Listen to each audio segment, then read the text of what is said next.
Happy Wednesday, everybody, and welcome into the Gramlich and McLean podcast. This is a special edition, kind of. Football season is technically over. All right, it's done. It's kaput. See ya. We won't really have football until August, but we are giving you our special mini-series ACC Under review. We did this last year. You guys loved it. I actually think, Mac, if I look back to last year, our most listened to episode was the Pitt episode. So We'll see which fan base comes through with the most listened to ACC Under review. But basically, we're diving into each school. We're recapping their 2022 football season. And in order to do that, we're going to talk with the radio voice, the play-by-play voice of each school. Mac, who is joining us today? KG, I'm super excited about this ACC Under review. We're going to dive into every facet of these teams, and who better to do it than the folks that have been there each and every weekend covering these guys. Jeff Culhane is going to be our guy. Cannot wait for the voice of the Seminoles, to dive into everything FSU. He has an interesting story. He's been quite north most of his career, most recently at North Dakota State there in Fargo. Let's just say he was a little excited to come down south to the great state of Florida in Tallahassee to be with the Noles. But before we jump into this episode, KG, please tell us about our great friends over at Rock'em Socks. That's right. We have teamed up with Rock'em Socks, the world's largest sock store. Shop from over 10,000 exclusive sock designs, including your favorite college football teams, pro teams, sports leagues, entertainment properties, Marvel, TV shows. Yeah. They've got it all. And especially as we're in the NFL playoffs, if you are a big Florida State fan, if you're a big fan of like Derwin James, you want to go get some Chargers socks, go do it. We've got a lot of Clemson fans getting their Jags socks as they made the playoffs. So we love the crossover there, and rockemsocks.com is the place to be. That's right, KG. And KG is also a massive Marvel fan, so she has like every Marvel sock you can think I of. like the Marvel guys. The Marvels. She's a big fan of it. But you heard it right there. Gramlich and McLean listeners, go and get 20% off your first order. So load up whatever you want. If you want college football playoff, that just happened. Shout out to the champs. You can do that and get your order there. 20% off, rockemsocks.com. All you have to do is enter GML20, and we're going to take care of that for you guys. You got to check it out. Go get your lucky socks. Get your team to the Natty, to the promised land. It starts right here with the socks you're going to choose. Also, Mac, today, starting on Wednesday, we are starting our giveaways. Yes. Get excited. So for every ACC Under review for that school, we'll be giving away that school's socks to some lucky fans on Twitter. So make sure you stay tuned to our Twitter pages, at Kelly Gramlich, at Eric McLean. We're starting today, of course, with some Seminole socks. They've got like 30 plus different types of Florida State socks. It's crazy. And of course, again, if you want to get some with your favorite NFL guys, just stay tuned for that, because giveaways are coming here from Gramlich and McLean and Rock'em Socks. Without further ado, let's get to this great conversation with Jeff. Here we go. Jeff, welcome into the show, man. ACC Under review, our first episode. Really appreciate you joining us, brother. Eric, Kelly, it's a pleasure to be with you guys. Happy New Year, and excited to talk some college football with you and talk a little Florida State. It's a fun time to be a Nole right now. That's right. We're back, baby. We're back into college football. We take no days off here with this thing, and it's all about FSU today. The Noles, I mean, my goodness, finished 10-3, one of the hottest teams in the entire country. We're going to be all over the place talking about these Seminoles today, but let's just start big picture, because I just want to know, you got here in July, you got to see the team, you got to see some camp and things of that nature. And I know you know the history and how rich it is in the lull that Florida State has probably been in these last couple of years. Did you think there was any chance to have this kind of success so quickly this season? Yeah, I think coming in, Eric, I knew there was a chance that this team could take the correct steps forward, right? And I think that was the expectation from Mike Norvell, from everyone associated with the program, to get back to a bowl game and to see some of the the positive movement within Coach Norvell's culture, his system, everything across the board. And so you get here in July and you see the talent that's been infused into the program through the transfer portal at the offensive line spots, wide receiver. You were here, I know, early on with your guys' fall camp tour, and you saw some of that as well. And I think to a person, Seminole fans would have looked at it and said, we can beat LSU, we can beat Miami, we can beat Florida. In July, they would have signed up for that in a heartbeat, right? And so a pretty special year. It got started with an amazing game in the Superdome in New Orleans against LSU. And so the right steps taken forward for Mike Norvell, his staff, his team, and his program in year number 3 under his watch. And Jeff, this was your first year down in Tallahassee, obviously taking over for a legend in Gene Deckerhoff. But do you sit there and remind people like, hey, you guys win 10 games, get back to a bowl game, and I'm here? I mean, feels like you may have been responsible, Jeff. Well, Kelly, I will not take the sole responsibility for all the success, but I will take any sort of positive vibe sent my way in year number 1, because as you guys know, in the world of social media, which is always such a measured place to live, if things would not have gone well, the new play-by-play man would have been blamed for most of it. That's right. Kelly, I will take a little bit of the the credit, I guess, for a 10-win season in my first year. But in all seriousness, it's a dream come true to be here in Tallahassee at a place like Florida State, being around great people like Michael Alford, Dr. Richard McCullough, Mike Norvell. Leonard Hamilton just won his 600th career game this past weekend with Florida State basketball. And to replace a guy like Gene Deckerhoff, I'll tell a quick story. Mm-hmm. And you guys know this. Gene is an amazing broadcaster, right, and a legend, but even a better person. And as I'm sitting here on my patio outside and the sun's going up and under the clouds and probably messing up the camera on our podcast here, but as I'm sitting here, when we first got here, we didn't have anything in the house, obviously, when we moved, and Gene and his wife, Ann, came over and brought us a card table, folding chairs, a rocking chair, and a blanket for my wife because on the Monday I was announced to replace G, my wife gave birth to our second son that Thursday of that week. And so Gene and Ann brought all sorts of great stuff over, and so that tells you who the Deckerhoffs are. That's Just amazing awesome. people. That's That is awesome. really, really cool. I love that. And I feel like, Jeff, you are enjoying perhaps some of this Florida weather, considering the places you've been. And I want to ask about Mike Norvell, because you've been around a lot of different coaches at West Virginia, Nebraska, obviously North Dakota State, FCS, all these great coaches. Give us what stands out to you about Norvell? Like, what makes him different than some other coaches you've been around? His juice, man. You guys have seen it. Eric, you've seen it. Kelly, you've seen it. His energy is just infectious, and it never turns off. It is always on, and there's not an off day for Mike Norvell. And I think that is why you are seeing the high level of buy-in right now from within, from his players, because every day he brings it, and he's there first thing in the morning. The guys see him when they enter the building, and the energy is Mach 10, right? And he's right there. Good morning. He'll scream at you when you walk into the building, and that's every day. He doesn't have an off day.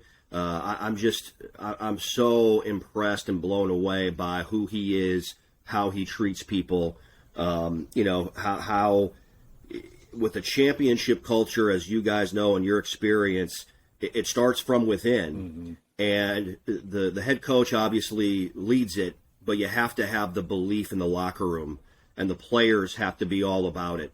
And that's what we've got here right now. And I think you saw it during the bowl game with nobody opting out, everybody playing, even the kids that decided to move on and go somewhere else in the transfer portal, guys like Amari Gaynor, who's now at North Carolina, all the best to him. Those guys stuck around and practiced and dressed and played in that game against Oklahoma down in Orlando. And so I just think he has an understanding of who he is as a coach, as a person, who he wants to be, what his program, how he wants it to look. And, he's always had the support internally. I know on the outside in the offseason, people were saying, well, hey, it's a big year for Mike Norvell. Hot seat was thrown around. I think from within, everybody understood who Coach is and the type of program he's leading and where this thing was going. Obviously, you needed to see it on the field from a wins standpoint, and that's what we got here this last season. Yeah, and Jeff, I think what's so interesting is I think the country is really going to start to understand that this year, just because of the excitement, the hype, the, just overall expectation, that we're going to have from Florida State, not just ACC, not just ACC Network, but the country. Yeah. I mean, it was one of those things where we all know it. You have to do it on the field. Like, it's great, the story, right. But if you're, barely getting to a bowl game every year, nobody cares. But when you go 10 wins and you're rolling, right. That's where everyone starts paying attention. I think the country is now going to find out about Coach Norvell, and kind of similar to my experience with seeing him at practice. All those things you just said, with the energy, the excitement, the passion, the love of not just the game but his players. And I think that's just so evident every time we talk to Jordan Travis or Big Coop or Dylan Gibbons or any Jared Verse, any of these guys. Right. The first thing they say is, we ask, how'd y'all do this? How'd you do? Coach, always. And it's just like, man, it's got to be that. You can't fake it. Not all those guys would fake it. Somebody would tell the truth, and it is the truth from all of them. So I've been so impressed with that, and just love to see it from a guy that had some turmoil to start his career, now is elevating very quickly. I also really love this offense this season, and one of the most explosive in the entire country, the way that they did it. We'll talk about the quarterback position specifically here in a second, but off the field and maybe in the locker room, in the huddle, the trust that I saw from this coaching staff that they had in Jordan Travis, to me, is how everything just got to the point. Because he went in last year at times, back and forth, and, is he the guy? Is he not the guy? And there was some hesitation. There was some reserve in play calling and things of that nature. This year, man, it just seemed like it was open, and they were giving him the full keys to the car. How did you start to maybe slowly see that happening in fall camp and in this season? Yeah, it started back in July and August, like you mentioned, Eric. And, I've been lucky enough to be around some pretty impressive quarterbacks during, my different stops, and called every single game of Trey Lance's short career at North Dakota State. Easton Stick as well, who's with the Chargers right now as a backup. And Carson Wentz is someone I've been able to get to know and follow a little bit as well. And so, when I watched Jordan in practice, the first thing that jumped off the page of me was, everybody was asking the question, what strides is he going to make as a passer? And watching him in practice, all the physical tools from last year to this year, you could tell the development had taken place physically. And so watching him throw the football and the zip he had, and his accuracy throwing the deep ball, which I thought got better and better as even this season continued along. You saw the physical tools were there. And then you brought up a great point. I think for the quarterback position, when you know that you are the guy and you are able to lock in and just go out and play and not have to worry about anything else, worry about a high level of competition. Mackenzie Milton last year was amazing. What an inspirational story, and just a talented young man. He was at the bowl game, obviously, with his connection to Florida State and to Dylan Gabriel as well, same high school in Hawaii. But when you're the guy, you can just relax and play as a quarterback. And Mike Norvell, Alex Atkins, Tony Tokars, those guys just gave him the keys, man, and he let it rip. And you watch this offense kind of morph around him as the year moved along, and thankfully he stayed healthy. He got dinged up in the Louisville game. And I think he learned as well, look, if I'm going to play and stay upright for 12, 13 games, I've got to stand in the pocket and go through my progression and throw the football. I can't be a run-first guy. Mm-hmm. And that what was so impressive to me was I think his grasp and his understanding of, for us to win, I've got to be able to change a little bit as a player. And yeah, he's got the capability with his legs, right? There's no question about that. We saw him go Picasso in so many different times. But yeah, he was tremendous. What a fun follow, and the guy was unbelievable all season long. He was. There's no doubt about it. And I think when you look at programs, when they're able to rebuild, when they're able to kind of get back, we use that term all the time, but a lot of times it's because of a dynamic quarterback. Like you kind of have to have it. Otherwise, you're probably not going to get back to where you want to be as a program. That's obviously what Jordan Travis is for Florida State. And I think one of the biggest differences this year, Jeff, was the weapons around him. like these guys that Florida State brought in. And Florida State, I've seen some other opposing fan bases maybe go at FSU fans on Twitter and say, oh, transfer portal you. But if I was a Florida State fan, I would say, yeah. I mean, we're using it they're using it better than anyone in the country, one could argue. So when did you realize that a lot of these guys that came in, some of the wide receivers, some of the running backs, were truly going to be difference makers? Well, you knew right away that this group understood, hey, what needs we need to address in the offseason. That was offensive line and wide receiver, and then, replacing Jermaine Johnson, which, look, it's to replace a player like that in one season with the type of year he had as a one-off a year ago as the ACC Defensive Player of the Year, near impossible. And yet they were still able to do it with Jared Verse. With the year that he had. And it's so amazing that Verse is coming back again in 2023. And so, I think you saw Johnny Wilson, and that's a different looking creature, right? Walking around out there, Eric and Kelly at 6'7", 235. And the thing about Johnny is with lanky, tall players, sometimes you feel like, well, maybe he's lean or he's slight. Not the case with Johnny. He is physical. And he's a big presence, and his growth as a wide receiver during this campaign was impressive to watch as well. But you saw Johnny. You knew Micah Pittman could certainly come in and help out right away in the return game. John Papuchis needed a little bit of a jolt there in so many ways. And so they did some great work along the offensive line, in the receiver room as well. Tatum Bethune, such a welcome addition from UCF, that linebacker. That guy was so impressive throughout the entire season. And so, the old adage is the portal giveth, the portal taketh away right now.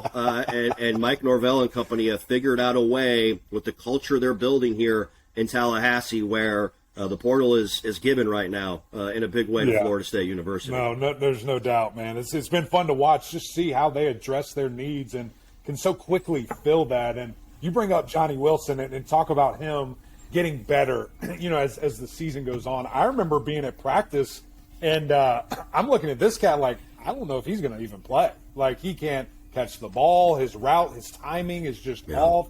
It was so strange, and maybe it was just a bad day. We're literally there for a practice, and then we move on to the next school. So, and I get it, being there, doing that. I understand the days are tough, but to see him elevate his game and to become one of the best deep threats in the entire country, I mean, it was fantastic to see that, and super proud of the things that he did, the work that he put in. I know that doesn't just happen overnight, and man, it was impressive to see. Before KG jumps into running backs, I do want to go back to quarterback for 1 second, because you talk about Picasso and you talk about the crazy things that Jordan had done all season. I have a couple of plays in my head, but you were there every week. Give me number one, the craziest either call or play that you saw that just you're going to remember that forever.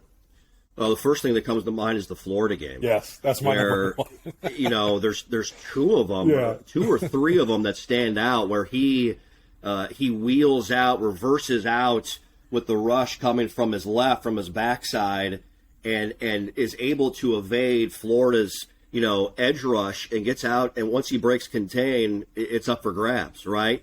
And the Florida game, Jordan made 3 or 4 plays with his legs that had Heisman-type moments. And so he's just such a special talent overall. And sometimes, not that you forget about it, but because he put so much on himself throwing it this year and turned into a passer first, you'd almost catch yourself going, oh, yeah, there's that aspect of his game that he brings to the table as well. I mean, the all-time leading rusher here at Florida State University as a quarterback, and that's with guys like Charlie Ward and so many of the greats that have spent time here in Tallahassee. But that Florida game, Eric, of the many moments we saw, he took his game to another level and made some just unbelievable plays with his legs. It was magic. And I like what you said there, Jeff. I mean, I think a lot of times Heisman campaigns get started the season before, either in the bowl game or the rivalry game. And of course, that was a rivalry game. I think it was Friday night. So a lot of people were watching, and that play went viral on social media for sure because it was just that ridiculous. I want to ask this though: do you think, like, where do you see Jordan Travis in the Heisman conversation going into next year? Well, I think he's in it. I mean, and that's really, I think, all you can ask for at this point. You know, it's talking season now. Yep. We do have the national championship game on Monday night as we're recording this, but it's talking season now, and we've got 7, 8, 9 months, whatever it is, and we're going to find out early on in the year with the LSU game back in Orlando, right, with Jaden Daniels and company coming back to Camping World Stadium. They're going to have revenge on their minds, certainly, from the win, the way that game ended in the Superdome in New Orleans. I think, Kelly, you're going to find out early on in the year, that Sunday of Labor Day weekend, where Jordan Travis is in the conversation, because if he plays amazing and leads Florida State to a win and has big numbers and takes care of the football, the talk is on. Yeah, that's for sure. You're right. That game, and I mean, for you, like your first Florida State game was that LSU game, which is awesome. And now you're bringing it back. And that game, I'm already circling. I think everyone's circling their calendars for that one. But we talked about Jordan Travis and his legs.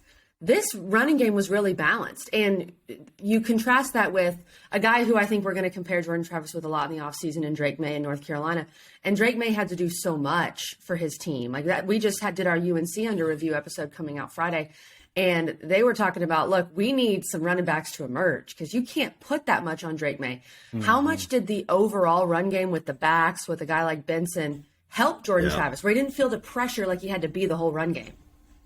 Oh, it's huge. It was a great point, Kelly, as well. And you talk about the transfer portal. It didn't bring up Trey Benson coming in from Oregon. That's a big miss. What a year he had. You know, he was 10 yards away from becoming the 9th. Yeah, come on, man. What are we doing? I know. 10 yards away from 1,000. And so, you know, that circle on his radar in a big way this upcoming season as he returns for another year. But no, it helped immensely to be able to lean on the running game. The offensive line continued to grow. You know, I think that Clemson game, Eric, and you can attest to this a little bit more, even though Florida State didn't win, they moved Clemson's front around pretty well, running the football that night. Yeah. You know, and I think that game showed probably FSU from within, you know, okay, that's going up against one of the great defensive fronts in all of college football, and they ran for over 200 yards that night against Clemson.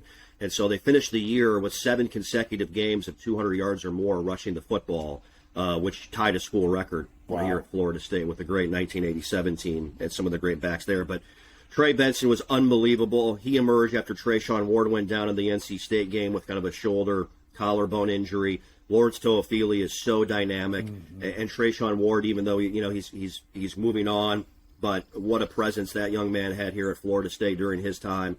And so it allowed Jordan, I think, to breathe a little bit, to relax and not feel like he had to shoulder the load in the running game with guys that emerged and developed from within the program as well. Yeah, I mean, it was so impressive to see that, okay, we've got this three-headed monster at running back, and just at different times, different guys elevated, and then ultimately, you know, Trey becomes, I think, the bell cow, just the guy that anytime he touched it, you just didn't know what was going to happen, how hard he ran, and you know, to have that balance in your offense and to be a run-first team. I mean, it's hard to stop when you're rolling at that level, and it certainly helps when you have the offensive line play that we did and saw from FSU, because seemingly, you know, overnight from when, you know, FSU's competing and winning national championships, it's like the offensive line just dissipated. It was gone, and you're just like, how did this happen so quickly? And kind of in the same breath, it's back. And Coach Atkins has done an unbelievable job of developing those guys, going and getting, you know, a couple of key pieces from the portal and turning this thing into, in my opinion, one of the best offensive lines in the country. Yeah, and also developing from within as well. And I think that's a big thing for both the receiver room and the offensive line room, Eric, was, you infuse talent in the portal, but the guys that were still here realized, okay, we need to continue to get better as well and develop if we want to play. And so guys like Rob Scott at left tackle, Maurice Smith at center, continue to develop physically. And, you know, those were young guys that were asked to play a lot of snaps as young players, right? And so that makes it very tough to go out and win and have success. And so you saw the guys develop from within. You saw the players from the portal that came in, Dimitri Emmanuel, Jasmine Turrentine, Darius Washington has been a Swiss Army knife for this group, literally playing every position up front along the offensive line. And Dylan Gibbons is such an amazing person to go along with who he is as a football player. His story has been so fun to follow, and I wish him all the best at the next level in the National Football League. And so this offensive line group, they found the right pieces from the portal. They've got the right guys from within as well. And I think they have an understanding now of who they are culturally and how they want to play on that side. Dylan Gibbons is going to take over the world. We had him on maybe a month ago, Mac, and he was just incredibly impressive. So excited to follow what he does. And, this is very what Mac and I do, Jeff. We have been chatting here for 20 minutes, and we haven't really talked about defense. It's just What's that? What's defense? What's the point of talking about that? We're working on it. It's our fatal flaw. But we did, we hit on some of the transfers that have come in. And this defense, the turnaround, last year, kind of talking about one-man show, last year it felt like it was Jermaine Johnson, and he was going to go make something happen. Otherwise, they were going to give up some points. And this year was much more of a collective effort. So how do you think this defense was able to come together and put together this kind of year? Yeah, I think you saw Adam Fuller and this defensive staff really come together. You talk about how you develop as a program. This defense needed to make the strides forward that they did this season. And, I think a lot of what has happened at Florida State, the timing of this is tough to turn a program around when you come in during COVID. Right. You're coming off of a few years where things were lean and you didn't have a lot of success. And so we're all in this microwave society, right, as college football fans, where we want to see the turnaround happen right away. Well, when you come in during that COVID season, man, it's tough to get your hands on your guys and develop them all across the board. And so I think this group needed some time. And I think with Adam Fuller and what he's capable of as a coach defensively, this group needed a little bit of time to kind of understand how to play and what they were asked to do. And so I think you go into year 3 and you bring in the players that they have, but also have the veterans like Robert Cooper and Fabian Lovett and Jamie Robinson, and you bring that type of experience together. And it was just a matter of time for this group to have the success that they did. And thoroughly impressed by how they closed the year and how they emerged on that side of the ball. And I think the thing that really stood out to me about this group defensively was, they might give up a play here or there, but when it came to shutting it down, with whether it was in the red zone or getting a stop or getting off the field on third down, this group is pretty darn good at it throughout the entire year. And so the excitement level is high when you see guys like Jared Verse coming back, Kalen DeLoach, Tatum Bethune, and Akeem Dent returns. You bring in the young man, Fentrell Cypress from Virginia, who's coming here at quarter. Yeah, he's not bad to add with Renardo Green and Jarian Jones and Azarie Thomas and that group. So I think, Kelly, just to answer your question, sometimes you just need a little bit of time and a little bit of understanding and the right people at the right place. And I think that's what's happened here with this group. Yeah, I don't think, man, just to see how the evolution took place and to go from the number 7 pass defense in the league to the number 1 pass defense, number 1 total defense in the league, and number 2 scoring defense, just the buy-in from the guys and the things that they were able to do. And, I had the privilege of sitting down with Akeem Dent before the season doing a little film review, and that was the first thing he said. He was very talented coming in, and a guy that probably thought he deserved to play right away, and he just didn't. And a guy that I think tried to leave, and those coaches sat him down and said, listen, if you will just trust us, we got you. And you see how he's been able to play, and the position that he's going to be in next year coming back is certainly going to be exciting. Jeff, we just went through every possible facet of this team. Nearly everyone is coming back. And look, in 2023, I'm trying to pump the brakes. I'm trying to say, everybody just calm down.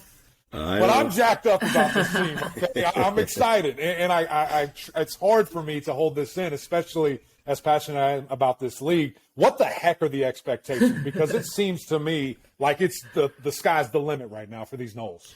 Yeah, it's really exciting. I saw Brett McMurphy with a way too early top 25, and he had Florida State at number 4. That's amazing to think of where this team was just 6-7 months ago and where we're at today talking on January the 9th. And so, I think you got to temper it a little bit. Look, you still got to beat your Clemson Tigers, Eric. I mean, they still, That's true. they still are the team to beat until they are beaten. That's how I look at it overall. And so, the one thing that is a positive from that standpoint, we get away from the divisions this upcoming season, and so there's a game in Death Valley with Florida State and Clemson. Even if Florida State were to not win there, you could still see a rematch in Charlotte. Give me it twice, with the baby. Seminoles. That's what I want to Tigers see. ACC championship game. So expectations are high, but there's a long time between now and then. I think what I can tell you is this staff, this team, they believe that they can have a special year upcoming. That's why you're seeing all these guys return to Tallahassee. And so there's a belief and a buy-in that something special can happen here, but you have to go out and do it. It's going to start in Orlando Labor Day weekend with LSU. That's right, man. Gosh, we cannot wait. Can we just fast forward? Can we skip spring and get to fall camp? There's a process, I understand, but I can't wait to see. I can't wait to see. It's going to be a lot of fun. Jeff, this was awesome. Our first ACC Under Review episode. Appreciate you joining us. This was a lot of fun, my man.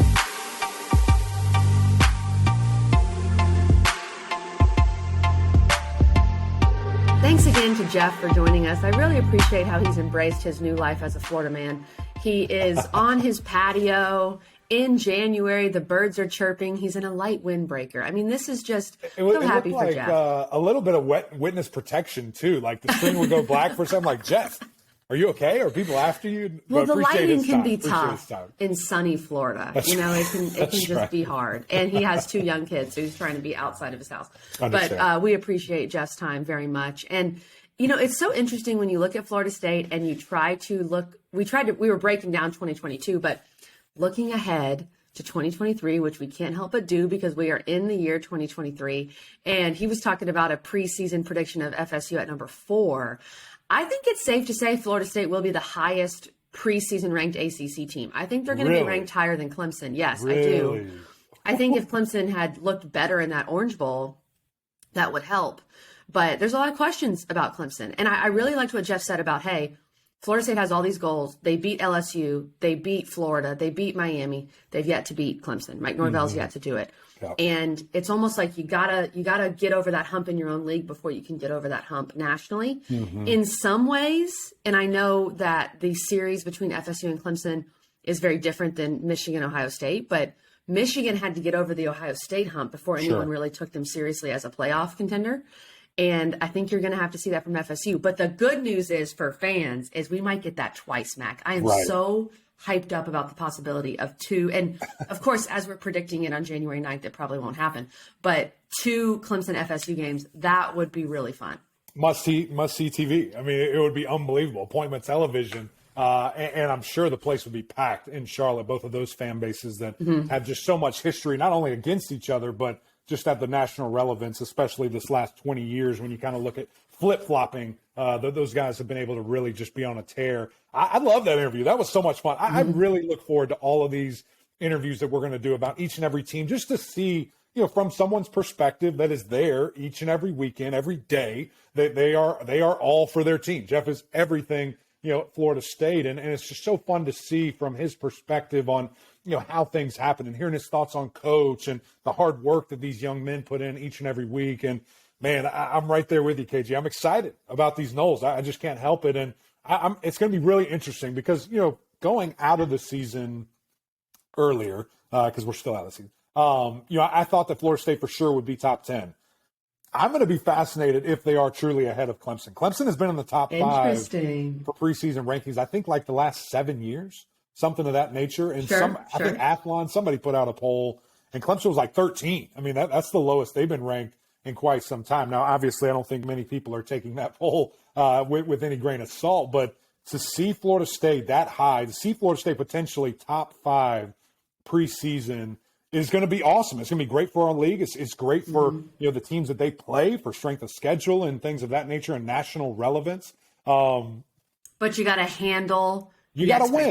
At the end of the day, which that's the key. Yeah, and I'm not going to turn this thing around and bash Florida State, but you lost every ranked game you played in 2022.